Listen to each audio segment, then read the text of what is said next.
Ieškote naujos kompiuterio sistemos, bet nežinote, ant ko svarbiau išleisti jūsų pinigus – ant procesoriaus ar vaizdo kortų. Tai labai priklausys nuo kam jūs naudojate tą kompiuterį. Programos, kurios bus intensyvesnės ant jūsų procesoriaus, yra bet kas susijęs su kodo kompiliavimu, VM-ais, virtualiom mašinom ir AutoCAD-u. Su vaizdo korta, žinoma, susiję bus žaidimai, redagavimas, tiek video, tiek foto.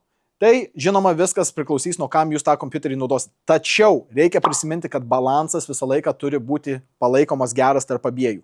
Jeigu turėsit labai galingą procesorių ir labai žemo kalibro vaizdo kortą, jūs neišnaudosit nei procesoriaus, nei vaizdo kortos. Lygiai taip pat, jeigu jūs apkeisit galingą vaizdo plokštę, bet labai silpną procesorių. Suraskite balansą ir bandykite sužinoti, kas jums yra labiau reikalinga. Jeigu nežinot, ką daryti, susisiekite su mumis, mes pakonsultuosim ir surinksim jums reikalingiausią sistemą.